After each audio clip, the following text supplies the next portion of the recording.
If you want to support Mary, I want to encourage you guys to go to twc.health/Mary. That is twc.health/Mary for all of your needs, whether it's an emergency kit, a contagion kit, ivermectin, or just a second opinion.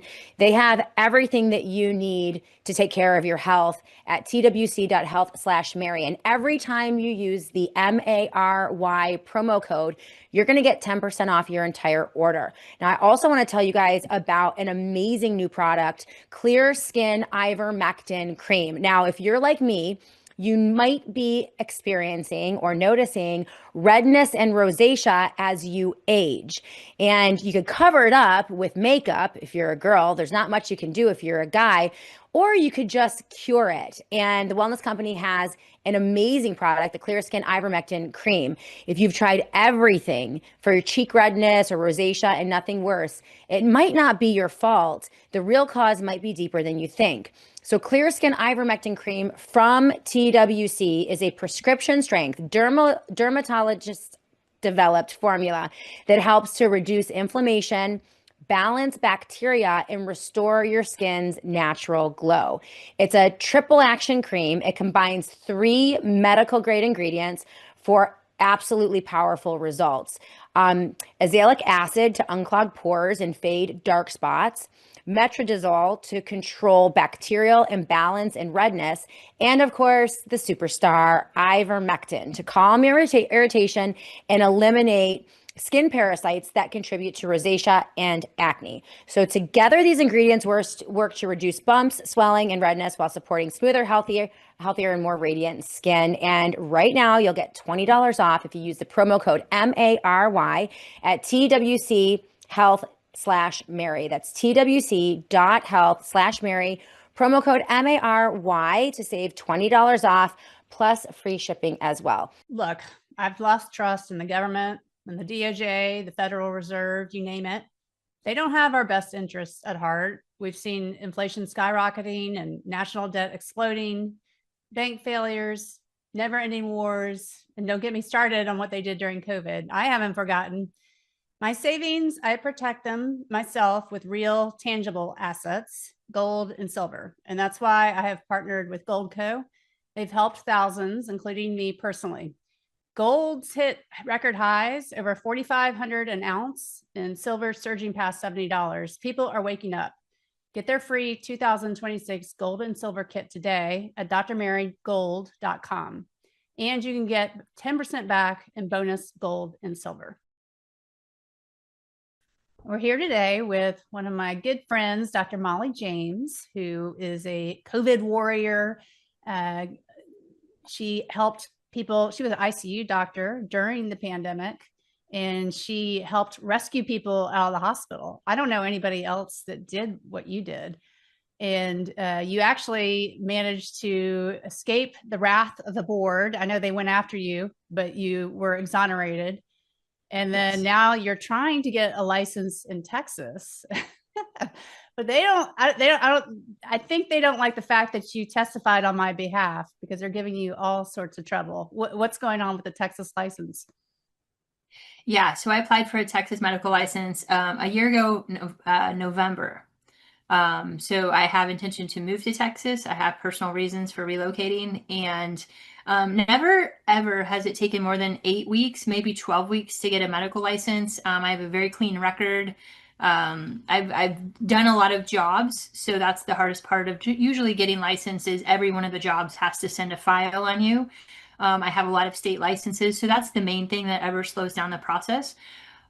Never in my wildest dreams would I have thought it would take 15 months and I still don't have a license. So the Texas Medical Board maybe should stop looking at your tweets and start checking their mailroom, because my references, Dr. Verone tweeted this, so I feel comfortable saying it. He sent a letter for me 3 times. I believe you had to send a letter 3 times because of their criteria and they couldn't find it. So it'd be really nice if we could get that pushed through. I have a clean record and there's no reason for that to get held up.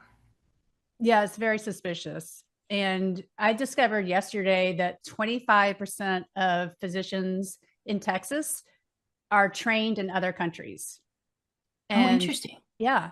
And then they just passed a law in Texas streamlining the licensing process for foreign trained doctors because there's a shortage of doctors, but somehow they can't process your application. It's very odd.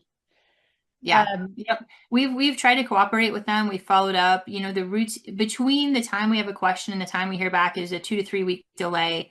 Generally, they say your application's closed at 12 months. And basically, I said, well, this is your delay.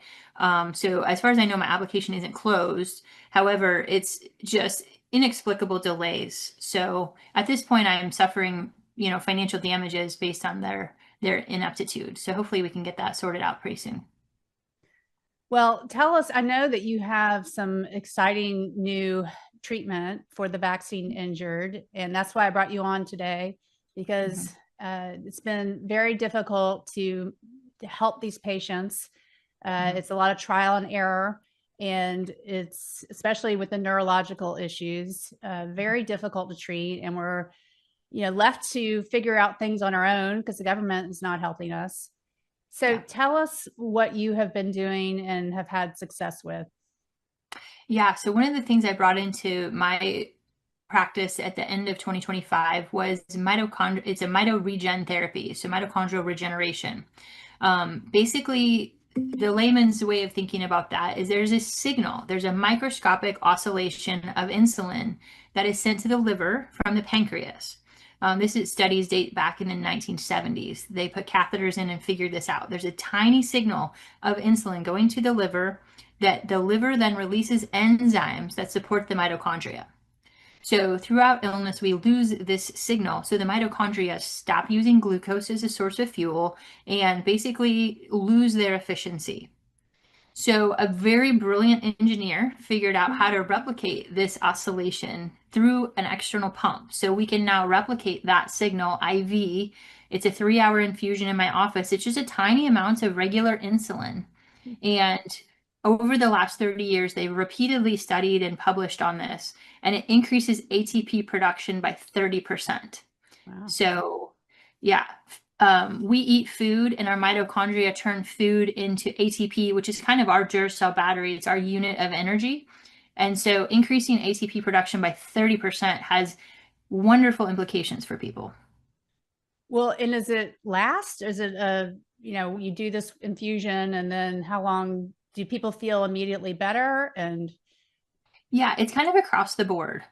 So it depends on what we're treating them for, what their condition is, and what they're trying to get out of it. So they've repeatedly published that neuropathies, after 12 treatments, 90 to 95% resolved. Really? Wow. And I've had, so if anyone out there is suffering from neuropathy, you don't have to. The medications just mask it. It is an energy production problem. I've had a patient, she's actually on my team, has chemo-induced neuropathy. And within an hour of starting the treatment in our chair, the burning sensation went away. Wow. Wow. So this is truly profound. It has implications, you know, to me, the mitochondria is the root of the root problem. And so I explain it like this. If you're tired, if you're exhausted, you're not going to be cleaning your house. You're not going to be doing home maintenance and repairing your roof. Our cells do the same thing. So if they're exhausted and not making enough energy, they're in survival mode day to day, and they're not running their higher order operations. So if we can get them that extra energy, now they're just like we do. They're going to wake up. They're going to start cleaning out the cell. They're going to start doing their processing, their detox. And we have an inherent program in our DNA to repair. Our cells know what to do if they have the right energy. So basically, we give them the power to do their own healing. Wow. And so it's an IV that lasts for 3 hours, and you're giving tiny amounts of insulin during the IV. Do you give them glucose too, or how do you prevent their? Yeah, that's actually one of the hardest parts of the treatment. So we're literally talking about 5 cc's over 3 hours.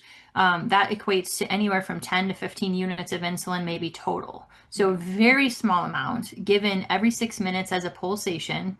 The hardest part for people is my patients are usually eating low carb or carnivore, keto. You know, they're avoiding processed sugars. So when we're doing this, they actually have to carb load.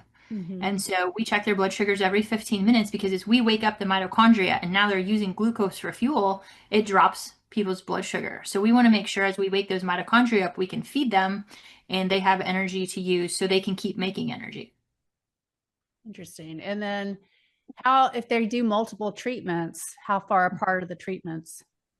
It depends on, again, what we're treating them for. So the people I trained with had a patient that literally had a terrible wound on the foot and was trying to avoid amputation. That patient was treated every day for 4 months, I believe. So 80 treatments back to back.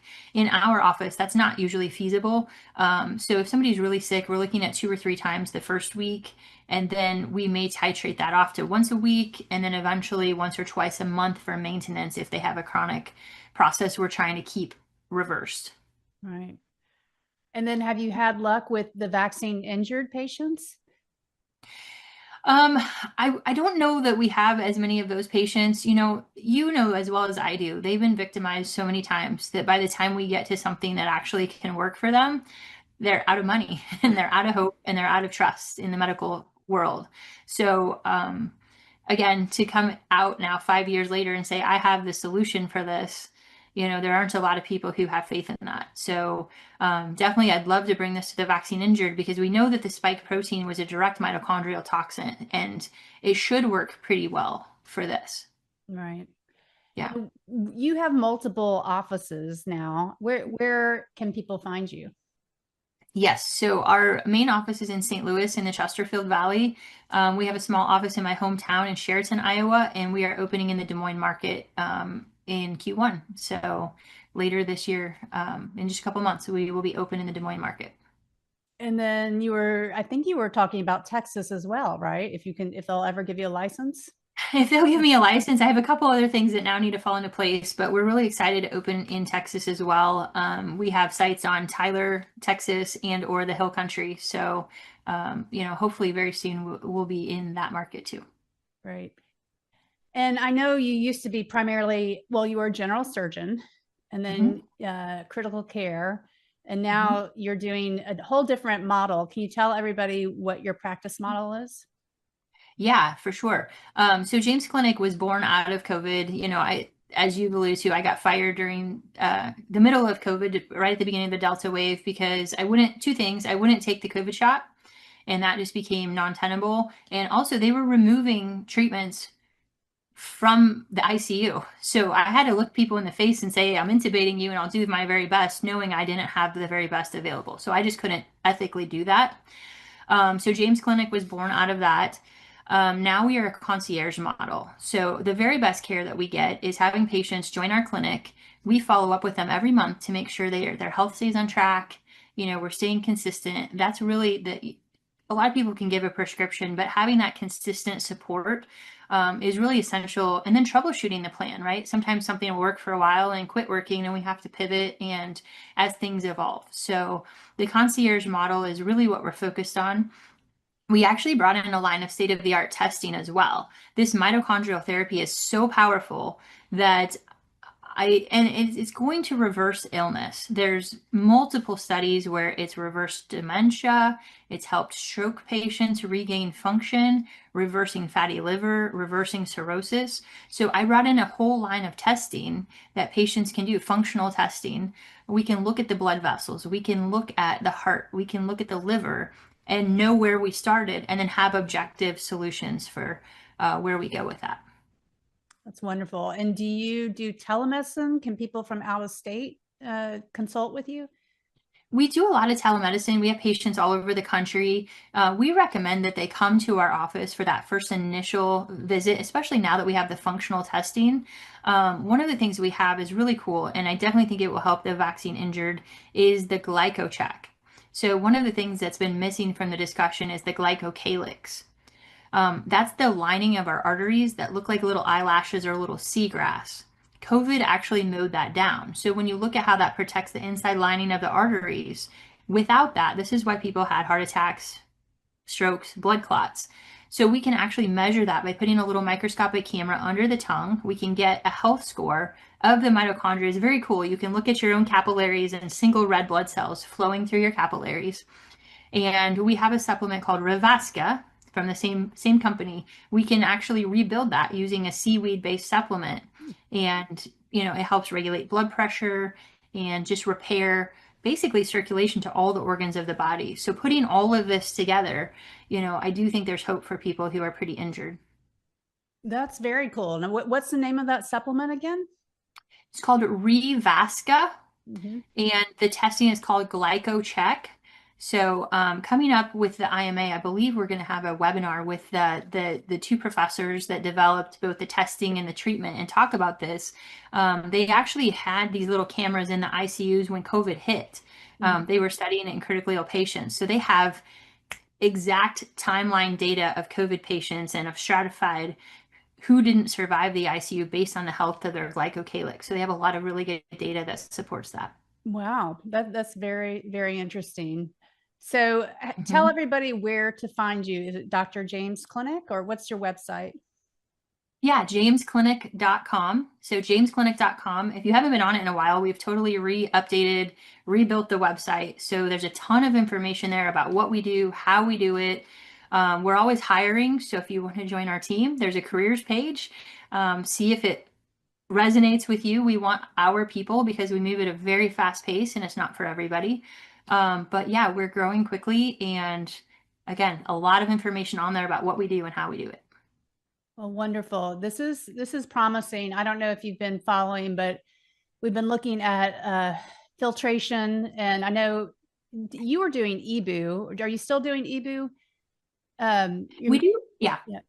Yeah, and this one though is in Japan. It has a special filter, and they're using stem cell growth factors. Tell us about your process with EBU.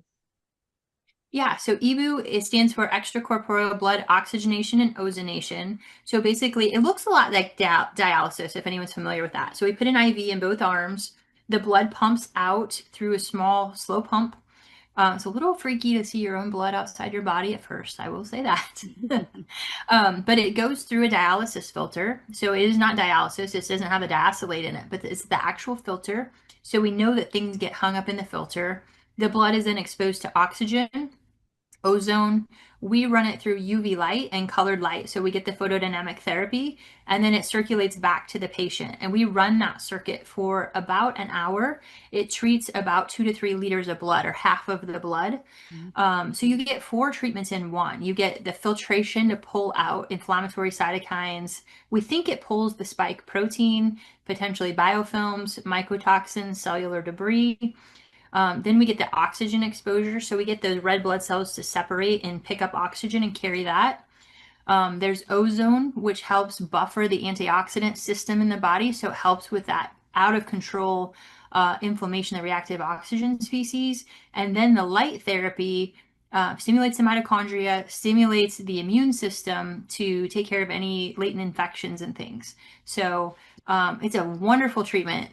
Truly, after I did that, it's the best I've felt in a really long time. And what you do hyperbaric oxygen as well? We do. We have the soft hyperbaric chambers. Patients really like that because they can sit up instead of laying in those tubes that you've seen. We use that specifically. I like it for patients with neurologic issues. I like it for patients who have specific wound issues as well.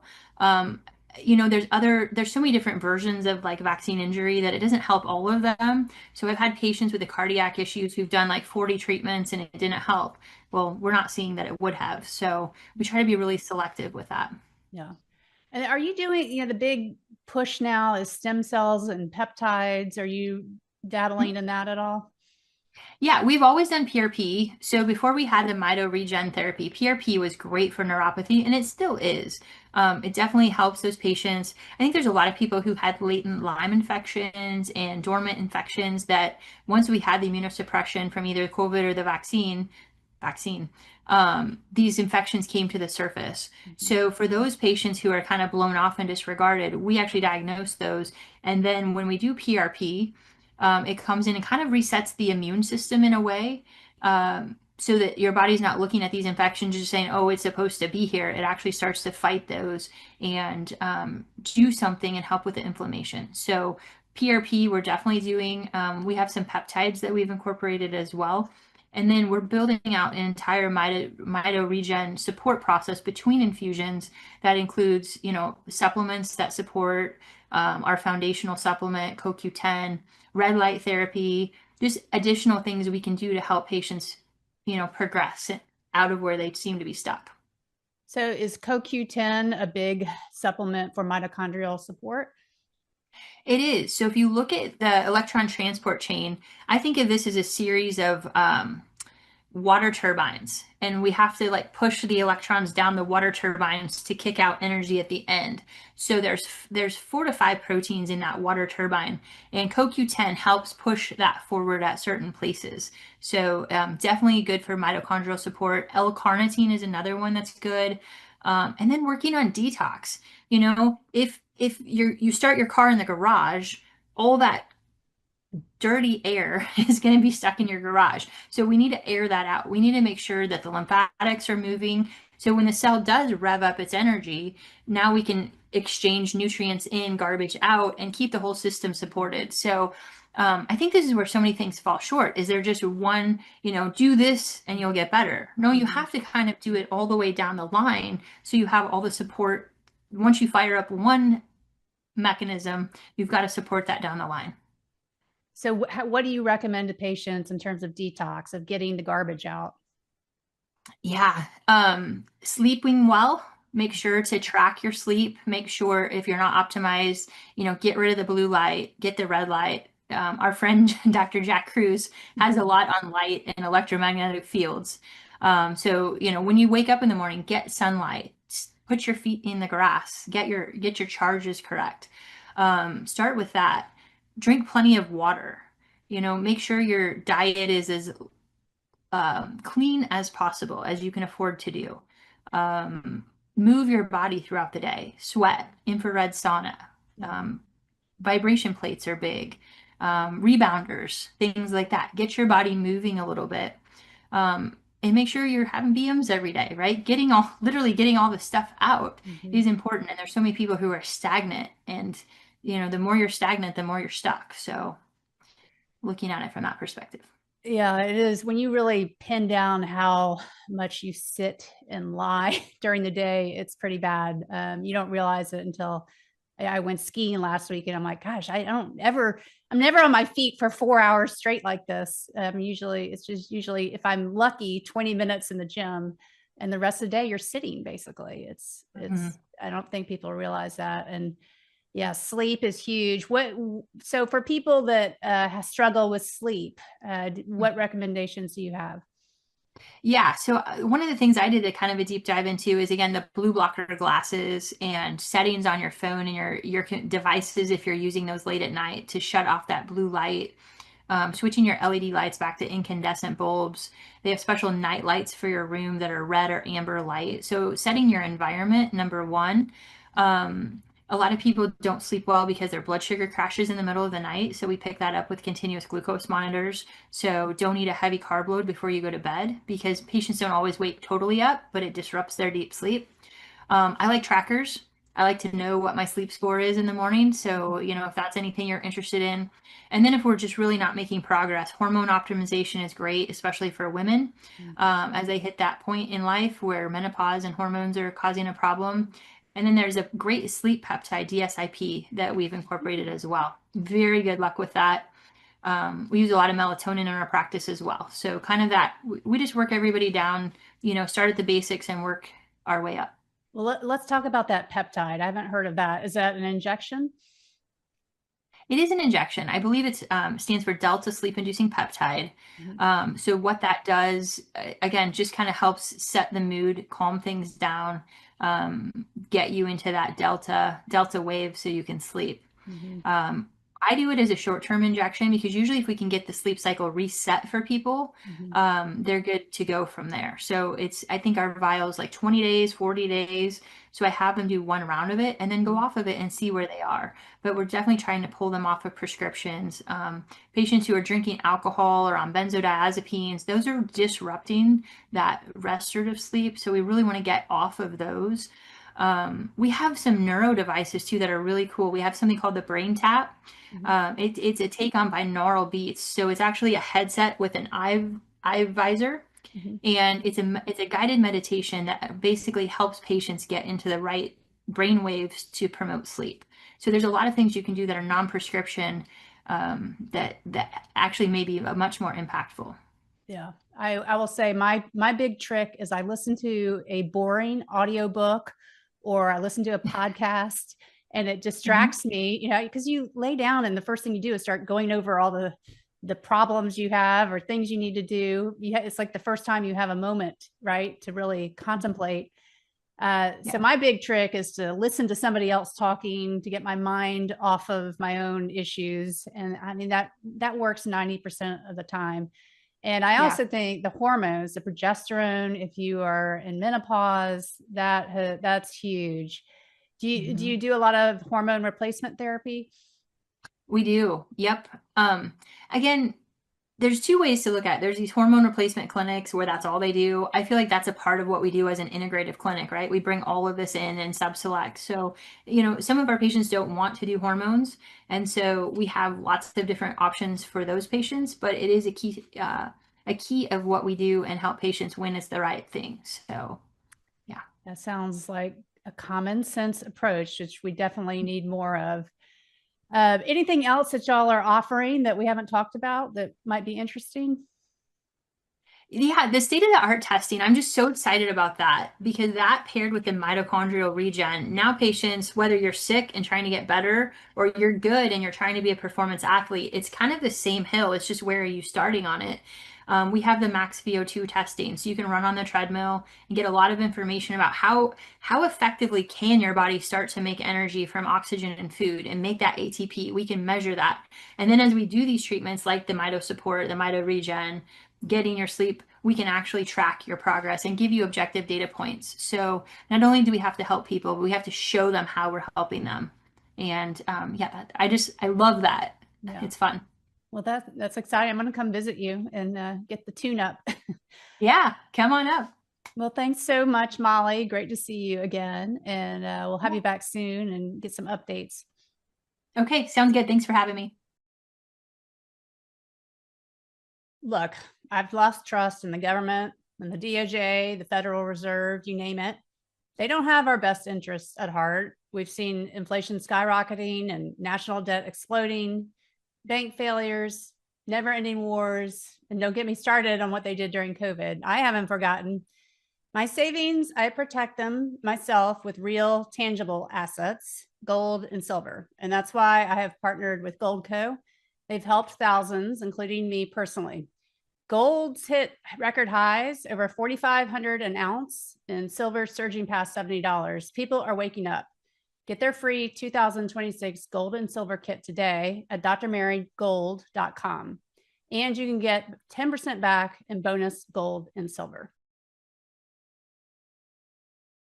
And I am joined with Dr. Alejandro Diaz, who is a pediatrician and is going to bring us up to date on a very interesting story out of San Francisco. There is an outbreak of tuberculosis, and tuberculosis, we think of tuberculosis as affecting people in low-income areas, in prisons, people that are immunocompromised. It is very odd to have an outbreak in a wealthy part of San Francisco in a high school. Am I right? Yes, Dr. Bonin, thank you so much for having me back on your show. And that is true. It is true. You know, tuberculosis, specifically pulmonary tuberculosis, has been a disease for centuries. I want to say for the last 9,000 years in the books of medical history. And it has been one of the most, if not the most deadliest communicable diseases in the world for centuries. And it's very, very rare to see it in upscale societies or upscale areas of certain cities. So it's really interesting why at this high school in San Francisco, which is I believe it's a high school, it's a Catholic high school, and they found 3 active cases of pulmonary tuberculosis and 50 what we call LTBI. LTBI means latent tuberculosis infection. And we can break those down and we can talk about the pathophysiology of tuberculosis, where it's more prevalent, where is the incidence in the United States and worldwide. It's a very interesting topic. Yeah, it really hasn't been on my radar as a doctor in quite some time, not really since my training, because I don't think I've seen a case since residency. So tell us a little bit about tuberculosis. So you're going to be very surprised, Dr. Bowden, with what I am about to share with you. So there are two ways. There are two main ways to diagnose tuberculosis. One, which is the most common way to diagnose tuberculosis. That's how we learn in medical school, in residency training, and so on and so forth, which is passively. What I mean by passively is that you are at your office, at the ER, or you are at the hospital setting, and you receive a patient that has been coughing for 3 weeks, has been having night sweats, losing weight, fatigue, malaise, and they don't feel well. So there is when you can suspect potentially tuberculosis, obviously with a good medical history and so on and so forth. The other aspect, which is the most complicated and very, very few people do this, is when you look for tuberculosis actively. And let me break this down for you a little bit and for the audience to understand this interesting and fascinating part. In the United States, there are 1 million legal immigrants coming each year. 600,000 of them, they are screened for tuberculosis, STDs, and many other diseases among mental health problems. Within the United States, how do they arrive here? They arrive to the United States legally, authorized through a various categories of visas, mainly 8 categories with subcategories. Combine all of them, we're talking about potentially 100 different categories that people can seek for a green card in the United States. Those 600,000 immigrants that they have to be screened within the United States, once they have been here for 1, 2, 3, 4 years, they have to go and see what we call a civil surgeon. Who is a civil surgeon? A civil surgeon has been appointed by the United States USCIS, which is a government entity. They appointed civil surgeons. There are approximately 6,000 civil surgeons throughout the 50 states of the United States. The applicants, they go to see the civil surgeon, they check their immune status, they check their potentially tuberculosis status, mostly LTBI, which is latent tuberculosis infection, and STDs. So they do their exams, they do the tests. The other component of the 400,000 remaining applicants, they are screened overseas.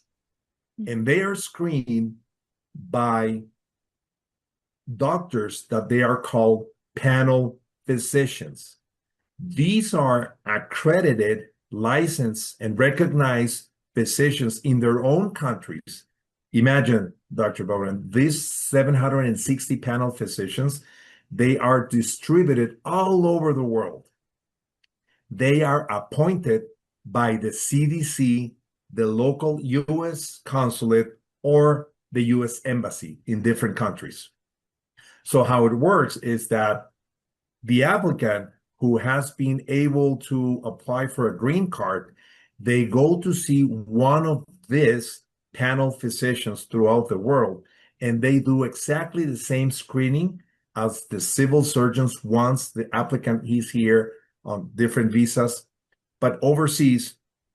But it's much more accurate, I want to say. Why? Because they take, if the applicant is 18 years or older, they take a chest X-ray.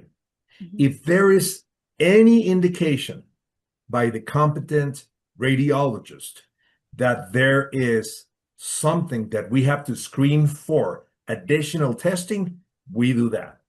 And then they go and they take what we call an IGRA test, which is an interferon gamma release assay. That is to understand if the patient has or doesn't have LTBI, which is latent tuberculosis infection. If the TST or the interferon gamma release assay, the IGRA test, is positive, then the patient, they have to collect sputum collections to send them to the lab and do culture.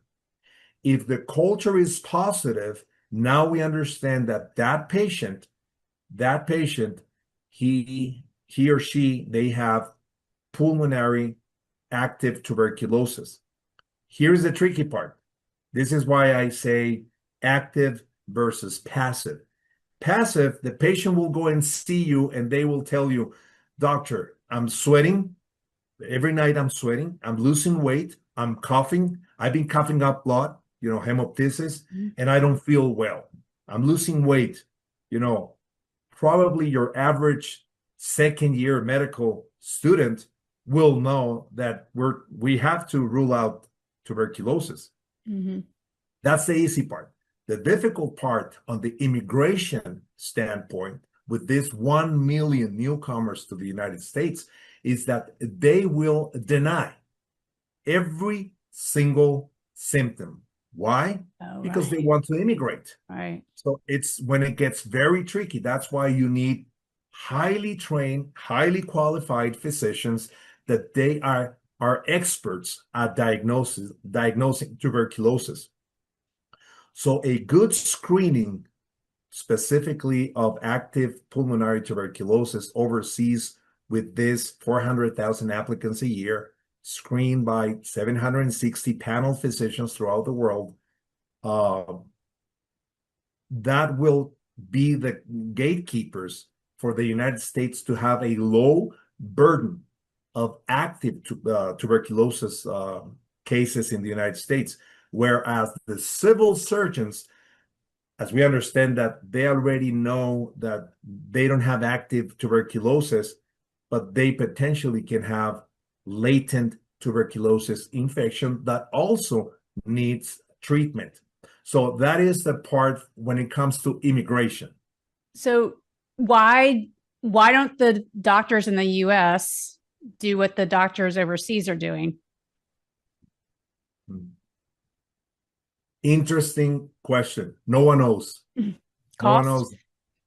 Well, no, it's pretty much the same cost. We're talking about an average ticket for each individual who is going to screening either with the civil surgeon or the panel physician for $150, and that includes everything. That includes test, physical examination, and some lab work. But no one knows. No one knows why exactly they don't do that. And the interesting part is that these applicants here within the United States, they have been living here for 1, 2, or 3 years. If they have had active tuberculosis, they will infect, many people. So will the US deport them if they're caught with tuberculosis? no, once they're here, they go to see the civil surgeon, and the civil surgeon can diagnose active pulmonary. They will treat them, and they will send them to the local public health office. Right. It is very interesting how it works. So the reason that I'm mentioning this, number one, it's to educate our audience, and virtually not many people know about these programs. Right. But they're actively, can you imagine screening 1 million people a year? That's a lot. That's a heavy burden of screening. And but it's interesting how it works.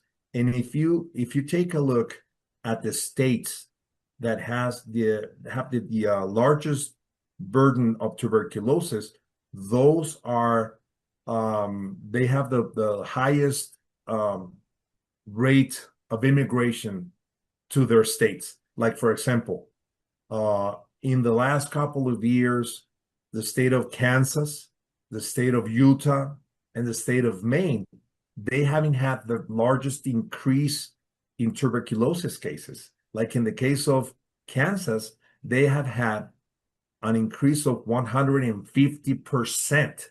That's an immense amount of numbers. 50% for Utah and 50% of cases in the state of Maine. Why? Well, they started to receive a lot of refugees, a lot of asylees and asylum seekers, and more immigrants are coming to these states. And we have to understand another thing. And to be honest, I talked about this at the beginning of the COVID operation as an immunologist, because I said, after the rollout of the so-called COVID vaccines that you and I know, they are just toxic injectable products of experimentation, and they really mess with the immune system. So I said, we will start to see a rise on tuberculosis cases and other communicable diseases because our surveillance systems of T cells, CD4, CD8s, interferon gammas, interleukins, cytokines, and so on and so forth, they're going to be weakened. They're not going to have enough potency and ability to defend for communicable diseases. And hence, look what's going on right now. Right. And tell everybody how difficult it is to treat tuberculosis. It is. That's a very good question, Dr. Bowden. So tuberculosis also, once you understand the problem and you are in this world of tuberculosis, you know that you have your drug susceptible, pan susceptible cases, which are the easy one to treat, that they will respond to the 4 common drugs that we use for the last 45, 50 years. And then you have your moderate resistant tuberculosis, the bugs, the mycobacteria tuberculosis, which is the bacilli. They can get resistance for different reasons. And then you have to change those 4 basics drugs and combine with the other medications. And then the hardest part, which I treat some of them, are what we call XDR, extreme drug resistance. You don't want to get those cases. Those are very difficult to treat. Those are very serious, but because they can spread that extreme resistant bugs, and you can have worse than any COVID operation, pandemic, or anything else.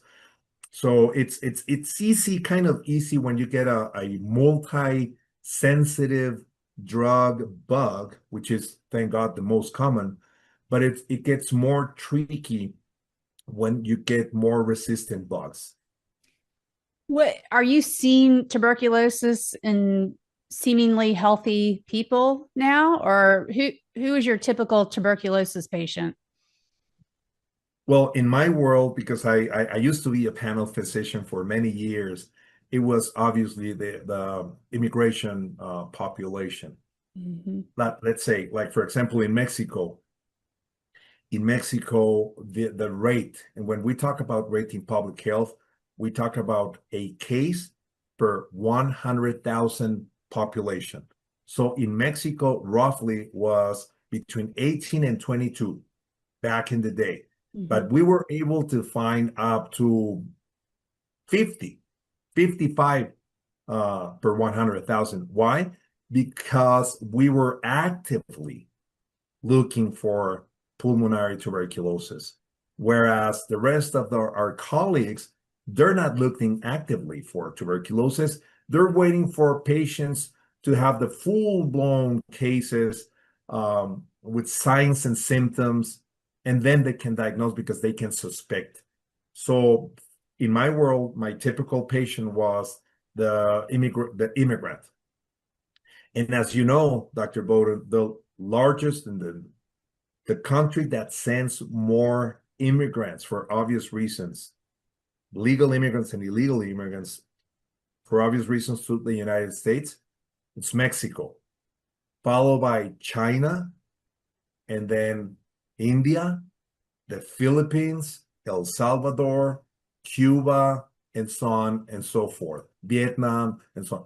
So it's important to understand demographics, to understand public health, to understand a little bit about politics, to be a panel physician, because you are dealing with all these problems, and you have to be ready to diagnose, number one, and then to treat properly. Once you treat the patient, now they will be, and they're completely tuberculosis free. Now they can migrate to the United States. When the screening was overseas, when it's within the United States through the civil surgeon program, which is USCIS appointed doctors, that's a different story. But most of the time, they just see LTBI, which is latent tuberculosis infection. How interesting is all this? No, so why is tuberculosis more of a problem in these other countries? Is it because they don't have the right surveillance and they're not getting treated properly, or what is the issue there? Well, the study of tuberculosis, Dr. Bowden, it's very interesting and it's fascinating. So, like I said, it's been around for approximately 9,000 years. And it has killed more people than all viruses, bacteria, parasites, and wars in the history of mankind combined. Wow. So it's a terrible disease, and it's important to know. That's tuberculosis 101. The reason for, let's say we're talking, for example, in the United States, the rate is 3 per 100,000 population. So per every 100,000 people in the United States, you will see 3 cases. But back in the day was lower. We starting to see a rise in tuberculosis that we haven't seen in decades, specifically after the COVID operation. And I kind of predicted this 4 or 5 years ago. But let's see the incidence of the Philippines. The Philippines, they have approximately 600 per 100,000. Nepal, 550 per 100,000. And, Mongolia, 400 and something. And then India, 199 per 100,000. So it really has to do with public health, sanitary conditions, the quality of water, the quality of air, different things that it comes into account to the epidemiology of tuberculosis. Very interesting. Yeah. Probably close living conditions too, I would imagine. Oh, yeah. Yeah, definitely. It can spread pretty easily, right? Talk about how contagious is it? It is very contagious, and the difficult or the toughest part about tuberculosis, it's that it's airborne disease. So somebody's coughing up flush drops, or is singing, or it's even talking loud. You can spread tuberculosis if you have. It's very important to understand this part. Somebody who has active pulmonary tuberculosis can definitely infect through this route somebody else, and it's highly contagious. If somebody has latent tuberculosis infection, they cannot spread the mycobacteria. That will be within your lungs, and it will be through very and sophisticated immune processes. They will be contained in a specific granuloma, and it will be there. But LTBI is just waiting for your immune system to go down, to have a dent, or let's say a weakened immune system, and it can activate. This is why it's so important to understand the pathophysiology and the immunology of tuberculosis. So basically, Dr. Bowen, how it works is that somebody gets infected with the bacilli, it get into the airways. The alveolar macrophages will come and phagocyte, engulf the mycobacteria, and then we'll send it to the dendritic cells, which are the antigen-presenting cells. Those in combination will take it to the nearest lymph node. That will activate T cells through CD4, specifically naive CD4, and that will activate Th1, which will activate interferon gamma, interleukin-2, tumor necrosis factor. That in combination with other helpers like CD8 and so on and so forth will mitigate the infection and will create the granuloma, and it will stay here, and the patient will not develop active pulmonary tuberculosis. But if for some reason those different steps of the immune cascade does not work, we will convert that into active case, and we can spread that mycobacteria to others. Do you have to treat the latent form of the disease, or do you just watch that? No, you have to treat it. Once you diagnose that, you have to treat it for 3 to 6 months. It really depends on the protocol, and it really depends on the patient. Not all patients are equal. I think everybody needs to realize when you get tuberculosis, you are being treated for months. It's not a 1 week prescription with an antibiotic. It is a very long treatment usually with multiple medications. One thing I was going to mention with this, and now I've just completely lost my train of thought. For the average person that is just, worried that maybe they've been exposed, they don't have necessarily symptoms, but if they want to get tested, what should they do? Well, they should go, and first we have to understand who can develop tuberculosis.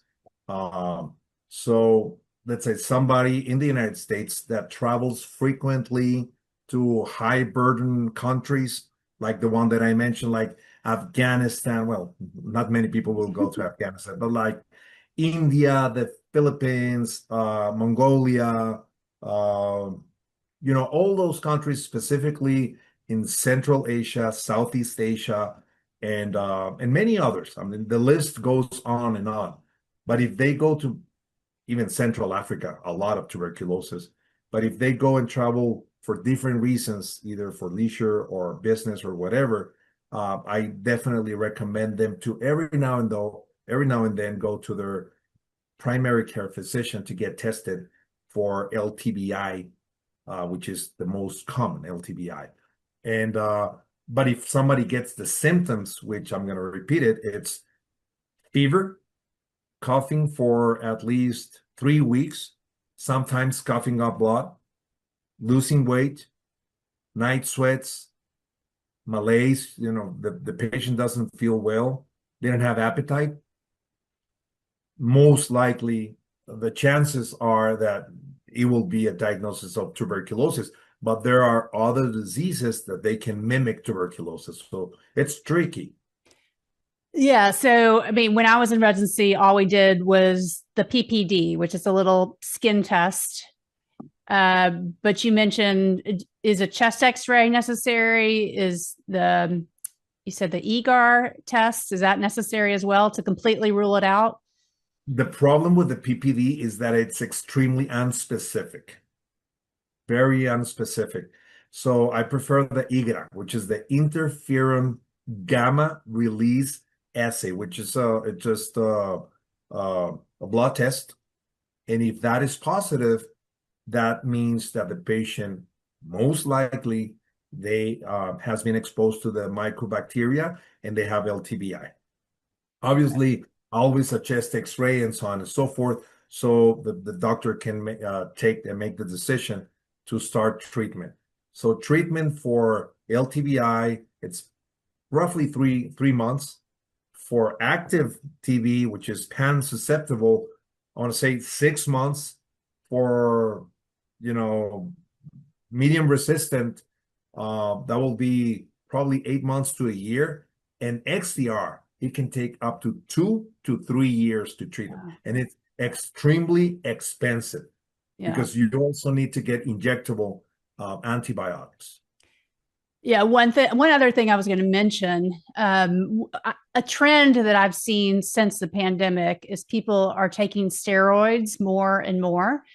And steroids definitely have a role in respiratory disease, but people don't realize that when you take steroids, when you take a Medrol dose pack or you get a steroid shot, it lowers your immune system.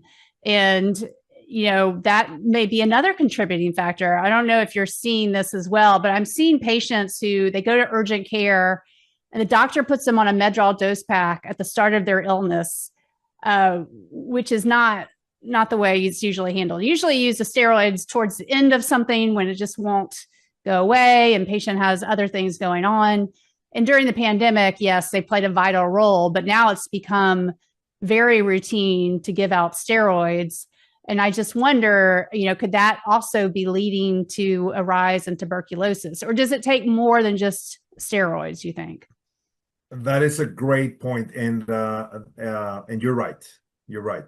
Definitely high and frequent doses of steroids, definitely, since it's an immunosuppressing medication, definitely can lead somebody to develop from LTBI to active tuberculosis. So basically, Dr. Bowden, any circumstance or any situation that weakens the immune system will lead to somebody who has LTBI to develop active case of pulmonary tuberculosis.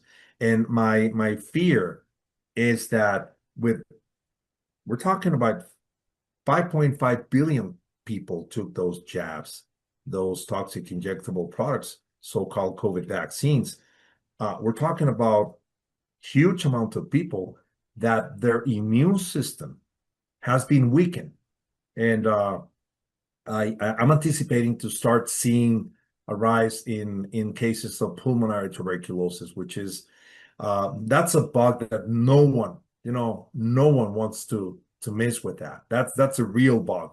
COVID, it was a walk in the park. Right. TB, that's a different story. Yeah, I'm so glad we're talking about this because, like I said, tuberculosis, I really haven't thought about it since residency. And that's unless you're working in certain environments, as a physician, it's just not on your radar, but it certainly should be. And while we're talking about immune system suppression, we should probably touch on cancer. And February is Cancer Awareness Month. I saw a patient with a brain tumor last week, and it was a reminder of, what's going on. And have you been seeing a rise in cancer in your own patients? And do you think that that's also related to the COVID shots? I have seen like never before in my career. I've been a physician for over 35 years, and I haven't seen this incredible amount of cases of cancer, from glioblastomas, lymphomas, breast cancer, colon cancer, pulmonary cancer, renal cancer, you name it, leukemias, and so on and so forth. And I really think, because I've been doing a lot of research, and I ask all of my patients and all of the people who call me. I do a lot of telehealth, and I consult people virtually from all over the world. And the vast, if not all, majority of cases with cancer, they have been vaccinated. Mm-hmm. Right. We also, as an immunologist, Dr. Bowden, I can tell you that anybody who took the jab, the COVID jab, we can kind of determine that person has a secondary immune deficiency by definition. Right.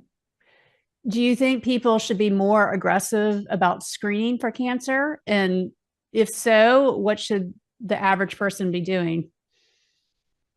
Wow, that's a wonderful, tough, difficult question, and very difficult to answer because I don't I never want to be part of the system that create mass formation, that creates hysteria, and that everybody's gonna have to be worried and have to be preoccupied that if they're gonna develop cancer. Just change your habits, eat better, real food, uh, go out to do outdoors activities, get on enough sunlight, take your supplements, sleep well, have positive thoughts, and just, if you're a believer like myself, you know, increase your faith, your belief system, go to church. Things along that line definitely will help to live longer and better. I just came back from India. I was a speaker at the YPO, amazing YPO conference summit of vitality and longevity. And it's incredible, Dr. Bowden, how regardless of where in the world, everybody after the insanity and the hysteria of the COVID operation, everybody's is trying to taking care of themselves more than before.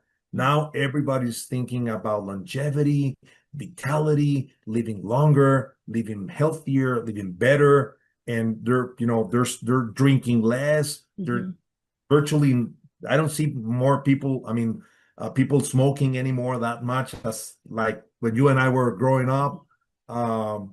It's, there are some social trends that they're changing in a good way. So in terms of being preoccupied for that, just change your lifestyle, and I guarantee that people will feel better. What about supplements? Are you a proponent for everybody, or what if anybody's going to take one or two supplements to boost their immune system, what would you recommend? Great question again. I recommend supplements for everybody. Supplements for everybody. Zinc, vitamin C, and all these natural products like obviously your vitamins. It's very important. Glutathione. I mean, go and get every now and then your IVs that you can. I love glutathione. Yeah. I love it. It's one of the best products. And just try to decrease oxidation, just try to decrease inflammation. And like the Greeks used to say, your food is your medicine. Right. Yeah, agree. Well, thank you so much, Dr. Diaz, for joining us again. It was a very interesting topic, and we'll have you back soon. Thank you so much for having me back.